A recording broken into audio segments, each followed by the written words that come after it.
Period miss भइरहेको छ, lower बेली बढ्दै गइरहेको छ, इनर्जी लो रहन्छ, क्रेभिङ कन्ट्रोलै हुँदैन।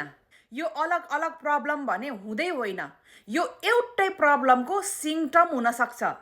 रिसेन्ट डाटा अनुसार 10 जना महिलाहरूमध्ये यो प्रब्लम 1 जना महिलालाई छ। यो बिमारीको नाम हो PCOS, polycystic ovarian syndrome.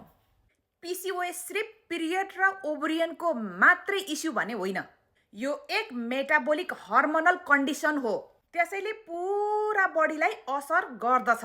PCOS को सबैभन्दा पहिलो प्रब्लम हो इन्सुलिन रेसिस्टेन्स, मतलब तपाईको बडीले सुगर र कार्बलाई प्रपर वेबाट युज गरिरहेको छैन। बडीमा इन्सुलिन सधैँ हाई रहन्छ र इन्सुलिन हाई रहनुको कारणले तपाईको बडी फ्याट स्टोरेज मोडमा गएर रोकिनेछ। त्यसपछि तपाईको फ्याट लस रोकिनेछ, बेलीमा फ्याट बढ्न थाल्छ, हर्मोन इम्ब्यालेन्स हुन्छ, पिरियड इरेगुलर हुन थाल्छ र तपाईको स्किनमा नचाहिने रौँहरू पलाउन थाल्छ र एक्नी सुरु हुन्छ र फ्युचरमा डायबिटिजको रिस्क बढ्नेछ। मोडर्न मेडिसिन सिस्टममा स्पेसली यो केसको लागि बर्थ कन्ट्रोल पिल्स दिने गरेको पाइन्छ।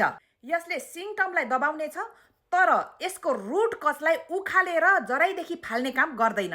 गुड न्युज के छ भने यदि तपाईले इन्सुलिन रेसिस्टेन्सलाई रिभर्स गर्नुहुन्छ, त्यो अवस्थामा हर्मोन अटोमेटिकली ब्यालेन्स हुनेछ। यसको लागि जिन्दगीभर मेडिसिन खानु जरुरी छैन।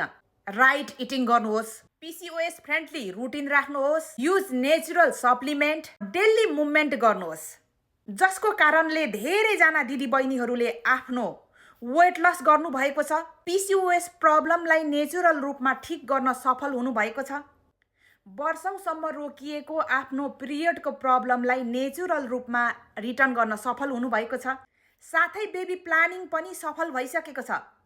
यदि तपाईँ पनि चाहनुहुन्छ आफ्नो PCOS को प्रब्लमलाई नेचुरल रूपमा सल्भ गर्नका लागि, त्यसो हो भने तपाईले मलाई म्यासेज गर्नुहोला, म तपाईलाई मद्दत गर्न सक्नेछु।